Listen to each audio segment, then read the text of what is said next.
এই মেহেন্দি চলছে এখন এই যে এখন বসছি মেহেন্দি করতে কোনে hello everyone, welcome back to my channel. তো বলো তোমরা সবাই কেমন আছো? আশা করি তোমরা সবাই খুব ভালো আছো। আর আজকে হচ্ছে 5 তারিখ, কালকে স্পর্ধার বোনের মানে সোনাইয়ের বিয়ে। আর আজকে সন্ধ্যাবেলা আছে মেহেন্দি অনুষ্ঠান, অনেক কিছু। তবে আমার মানে এইবারে বিয়ে বাড়ি নিয়ে কোনো রকম কোনো প্ল্যানিং নেই। পূজার বিয়ে বাড়ি নিয়ে আমরা এত মাতামাতি করছিলাম, কিন্তু এইবার এই বিয়েটা নিয়ে মানে আগে থেকে যে কোনো প্ল্যানিং করব সেই রকম কিছুই হয়ে ওঠেনি। চারদিকে অনেক আওয়াজ হচ্ছে, ওইগুলো ইগনোর করবে। তো চলো এখন কি করছি দেখাই। সন্ধ্যাবেলা তো যাব, আর আমি বিয়েতে কি শাড়ি পরবো না পরবো কোনো কিছু এখনো ডিসাইড করিনি। ওইগুলো আজকে এখন বাজে 12টা, এরপরে ওর গিফট আনবো, বেরোবো। তো এইরকম করে সব কাজ আছে আজকে গুছিয়ে, আবার সন্ধ্যাবেলা ওর বাড়িতে যেতে হবে। আর ব্লগটা দেখতে থাকো, আই হোপ আজকে ব্লগটা ভালো লাগবে। আর এখন আমি কি করছি তোমাদেরকে দেখাই। এই হচ্ছে দোলনাটা, যেটা কালকে ভাই নিয়ে এসছে রাত্রিবেলা অফিস থেকে ফেরার পথে। আর এটা দীঘা থেকেই নিয়ে এসছে, তো বেশ বড়। আর রাতেই কালকে এরকম করে টাঙিয়ে দিয়েছে উপর থেকে। আর একজনকে দেখো, তোমার কি এই দোলনাটা পছন্দ হয়েছে? হ্যাঁ, এই দোলনাটা মামা নিয়ে এসছে, পছন্দ হয়েছে? পছন্দ হয়েছে এটা? হুম, সত্যি সত্যি? হুম, আবার আবার আবার মুখে হাত দিচ্ছে। উফ, দেখি দেখি দেখি, কুতুস কুতুস কুতুস কুতুস তা কি হয়েছে? হুম, আবার আবার আবার আবার সারাক্ষণ হাতটা মুখে দিতে হয় না?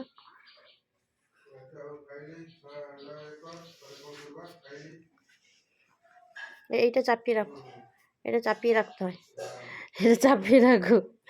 আবার এটা চাপিয়ে রাখো। হুম,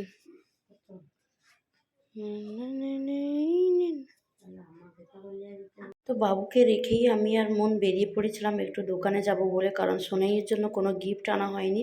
আর এতদিন আমরা যেই দিনটার জন্য ওয়েট করছিলাম সেটা হচ্ছে সোনাইয়ের বিয়ে, মার্চের 6 তারিখ। আর এই যে ব্লগটা দেখছো এটা হচ্ছে 5 তারিখের ব্লগ। তো সন্ধ্যাবেলা মেহেন্দি অনুষ্ঠান আছে, তোমাদের তো বললাম।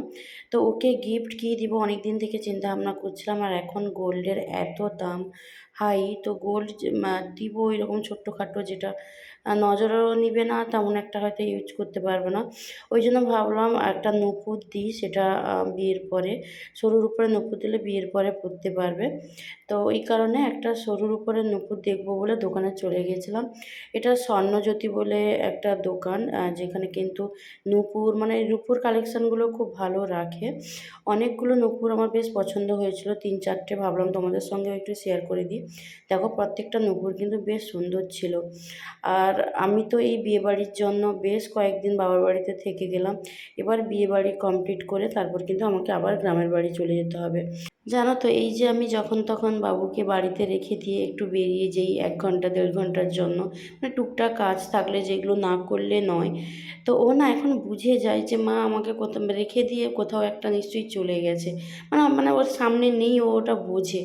দিয়ে মুখ ভার করে কেমন চুপচাপ হয়ে থাকে। আমাকে তো এপ্রিল থেকেই স্কুল যেতে হবে, আমি জানি না কিভাবে বাচ্চাটাকে সামলাবো। মানে ভীষণভাবে মন খারাপ করবে ও। কি বলতো, ছোট বাচ্চা তো, বোঝাতে তো পারে না। আমি ওর চোখ মুখ দেখেই আমি বুঝতে পারি যে ও কতটা বোঝে এই জিনিসগুলো। এখন বুঝতে পারছি হাজব্যান্ড ওয়াইফ দুজনকে যদি কাজের সূত্রে প্রতিদিন বাইরে যেতে হয়, তাহলে না ওদের মানে বাচ্চাদের উপরে অনেকটাই এফেক্ট পড়ে। কিন্তু তা বলে কি মানে যারা সার্ভিস করে তাদের বাচ্চা মানুষ হচ্ছে না?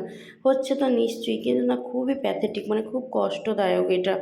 যখন বাচ্চাকে রেখে দিয়ে আমি স্কুলে যাব, বাবুও যখন আমাকে ছেড়ে থাকবে, ওরও কিন্তু খুব কষ্ট হবে। এই সব কিছু ভেবে না আমার সত্যি একটা কেমন লাগে। তো যাই হোক, যে কাজটা এখন করতে এসেছি ওটা করে নিই। আর তারপরে দেখো আমি কিন্তু নূপুর পছন্দ করছিলাম, তো আমি ভাবলাম নিজের জন্যও একটা নূপুর নিই।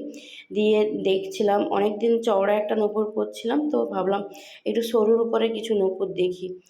ফাইনালি আমার নূপুর পছন্দ করা হয়ে গেছে, আর দুটো নূপুর নিয়ে নিয়েছি, একটা সোনাইয়ের জন্য আর একটা নিজের জন্য। আর এখন না মন থাকার জন্য বেশ সুবিধে হয়, ও আমার বেশ ভিডিওগুলো বানিয়ে দেয়। তারপর মা আমাকে বলেছিল যে তুই একটু রূপোর চামচ, বাটি, গ্লাস এইগুলো সেট বা এমনি শুধু বাটি চামচ এগুলো কীরকম দাম পড়বে একটু দেখে আসবি, যেহেতু বাবুর অন্নপ্রাশন আছে সামনে, তো ওই জন্যই দেখতে বলছিল। তো আমি এইগুলো দেখছিলাম, আর বাটিগুলো কিন্তু বেশ সুন্দর। আর এটা এতটাই ছোট্ট বাটি, আমি এটা ভাবলাম যে এটা না আমার গোপালের জন্যই ঠিক আছে। তো তারপর চলে এসেছিলাম শ্রীলেদার্সে। অনেক দিন জুতো আনা হয়নি, তো নিজের জন্য 2 জোড়া জুতো নিয়েছি। সেটা তোমাদের সাথে পরে শেয়ার করব কি জুতো নিয়েছি। এখন এই 8টা মতো বাজে, বেরিয়েছি স্পর্ধার বাড়ি যাব। আর আজকে ওর বাড়িতে মেহেন্দি অনুষ্ঠান হচ্ছে। আর বাবুকে ছেড়ে তো একদমই মানে যেতেও ইচ্ছে করছে না, কিন্তু না গেলেও নয়, সবাই এসছে, মনটাও খারাপ করছে। তো এই জন্য ও খেয়ে একটু ঘুমোচ্ছে, মানে জাস্ট ঘুমিয়েছে। ওই জন্য ভাবলাম একটু তাড়াতাড়ি করে গিয়ে ঘুরে আসি। একদম সিম্পল একটা শাড়ি পরে নিয়েছি, আর এখানে সেভাবে তো আমার শাড়িও ছিল না, মায়ের শাড়ি এটা পরে নিয়েছি। তো যাই হোক, চলো ওখানে গিয়ে দেখি ওরা কি করছে। তাড়াহুড়ো করেই বেরোচ্ছি। আর আজকে ওর জন্য যে গিফটটা এনেছি, ওটা রূপোর একটা নুপুর এনেছি। তোমরা তো দেখলে আমি দোকানে গিয়ে রূপোর নুপুর নিলাম, এইটা নিয়ে নিয়েছি। সরুর উপরে নুপুরটা পরে বিয়ের পরে পরতে পারবে। তো যাই হোক, চলো ওখানে গিয়েই একদমে দেখি ওরা কি করছে, গিয়ে একদম তোমাদের সঙ্গে শেয়ার করছি। তো গেটটা খুব সুন্দর করে সাজিয়েছে, এবার বেশ বিয়েবাড়ি ফিল হচ্ছে। আর মেহেন্দির জন্য একটা জায়গা ডেকোরেশন করেছে। তারপর আমি ঢুকে দেখি বাবুরা কেউ রেডি হয়নি মেহেন্দি অনুষ্ঠানের জন্য। আর জয়শ্রীরও ভীষণ তাড়া, নর্মাল একটা ড্রেস পরেছিল, ও বাড়ি চলে যাবে, তারপর পূজাও চলে যাবে, যা হয় বিয়ে হয়ে গেলে মেয়েদের। তো আমি বাবার বাড়িতে আছি বলে ওকে যেহেতু ঘুম করিয়ে রেখে গেছি বাবুকে, তাই আমি একটু ছিলাম, কিন্তু বাকি ওর দুজন কিন্তু চলে গেছিলো। তো তারপরে দেখো মেহেন্দির জন্য এই জায়গাটা কি সুন্দর ডেকোরেশন করেছে। এই যে এখন বসছি মেহেন্দি করতে। কোনের তো স্বাভাবিক, কালকেই বিয়ে, আজকে মেহেন্দি, মানে ও কান্নাকাটি অলরেডি হয়ে গেছে, মনটাও খারাপ। তো যাই হোক, মেহেন্দির অনেক কিছু প্ল্যানিং ছিল, যখন এসে দেখি কেউ বেরোয়নি সেরকম। যাই হোক, সোনাই লেহেঙ্গাটা পরে নিয়েছে, আর আমি এখন হাতে বসছি মেহেন্দি করতে। তো চলো আগে মেহেন্দিটা করে নিই তাড়াতাড়ি করে, কারণ আমাকেও তাড়াতাড়ি করে বাড়ি ফিরতে হবে। আমরা সবাই জানতাম মেহেন্দির দিন সোনাইয়ের হাতে একজন মেহেন্দি আর্টিস্ট এসে মেহেন্দি করবে, কিন্তু কোনো কারণে ওটা হয়ে ওঠেনি। আর হঠাৎ করেই বলল যে ওর হাতে মেহেন্দি করতে হবে। এবার আমি যেহেতু এতদিন ছিলাম, তো আগে থেকে ওর হাতে করে দিতাম যদি আমাকেই করতে হতো, কিন্তু হঠাৎ করে বলার জন্য না তাড়াহুড়ো করে একটুখানি করে দিয়েছি। আমি করেছি, স্পর্ধা করেছে। তো এইরকম করে ওর দুটো হাতে মেহেন্দি কমপ্লিট করে দিয়েছি। আর সেভাবে নাচানাচি করার মতো সেরকম কেউ ছিল না, কারণ স্পর্ধা আরও বোনেরা ওরা আজকে আসেনি, ওরা কালকে সকালবেলা ঢুকবে। তো তারপরে দেখো এরা দুজনই নাচ করতে শুরু করে দিয়েছিল, সেটাই তোমাদের সঙ্গে শেয়ার করলাম। সোনাইয়ের সঙ্গে আমাদের সম্পর্কটা হচ্ছে বোনের থেকে বেশি বন্ধুত্বটাই বেশি। তো সেই কারণে আমি আজকে বলছিলাম যে আমাদের বিয়ে হওয়ার আগে সোনাইয়ের বিয়েটা হয়ে গেলে আমরা বেশ আনন্দ করতে পারতাম। এখন কারোর বাচ্চা, তারপরে হচ্ছে বিয়ে সংসার এইসব করে ওর বিয়েটা না, মানে সেভাবে যে আনন্দ করব ভেবেছিলাম ওইভাবে কিন্তু হচ্ছে না। তো যাই হোক, একটু আমরা নাচানাচি করছিলাম। তারপরে এদিকে দেখো আমি যে গিফটটা নিয়ে গিয়েছিলাম ওটা সোনাইকে দিয়ে দিলাম, কারণ আমাকেও তো বাড়ি ফিরতে হবে। আর আমি গেছিলাম ওই 8টা সাড়ে 8টা নাগাদ, আর চলে এসেছি 10টার দিকে। তো তাই ভাবলাম গিফটটা দিয়ে এখন বাড়ি যাব, বাবা আনতে আসবে, চলে যাব। তো যাই হোক, আজকের ব্লগটা কেমন লাগলো জানাবে। আর এই মেহেন্দি অনুষ্ঠান বা ওভারঅল সোনাইকে কেমন লাগছে, স্পর্ধাকে কেমন লাগছে, আমাকে কেমন লাগছে কমেন্ট করে জানিও। আমি তো একদম নর্মালি একটা শাড়ি পরে নিয়েছিলাম, জাস্ট বিয়ে বাড়িতে দেখি কীরকম কী সাজি সবটাই তোমাদের সঙ্গে শেয়ার করব। আর আমার দেখো গলাটা কেমন করে বসে গেছে, কখনো ঠান্ডা জল খেয়ে নিচ্ছি, কখনো গরম জল খেয়ে নিচ্ছি, এইসব কারণের জন্য মনে হয় গলাটা এমন হয়ে গেছে। আর অনেক কিছুই চেঞ্জ হচ্ছে দিনের পর দিন, তো আবার হয়তো গলাটাও হয়তো প্রেগনেন্সির কারণে চেঞ্জ হয়ে গেল, কি জানি কী হলো। আজকে অনেক রিলেটিভ সবাই চলে এসছে, আরও কালকে সবাই ঢুকবে। আর বিশেষ করে নাচানাচি করার মতো সেরকম কেউ ছিল না। জয়শ্রী থাকলে, পূজা থাকলে হয়তো বেশ আরও আনন্দ হতো বেশি, কিন্তু তারপর আমাকেও এখন চলে যেতে হবে। আর আমি চলে আসার পরে ওরা আরও অনেক মজা করেছে। তো যাই হোক, সোনাইকে এখন গিফটটা দিয়ে দিয়েছি, ওরও খুব পছন্দ হয়েছে, বিয়ের পরে ও এটা ইউজ করবে বলেছে। তো যাই হোক, চলো আজকে ব্লগটা এখানে এন্ড করলাম। ব্লগটা কেমন লাগলো অবশ্যই জানাবে, আর আমাদের সবাইকে কেমন লাগছে সেটাও কিন্তু জানাতে ভুলো না। আর গায়ে হলুদ থেকে বিয়েবাড়ি সবটাই তোমাদের সঙ্গে এক এক করে শেয়ার করব।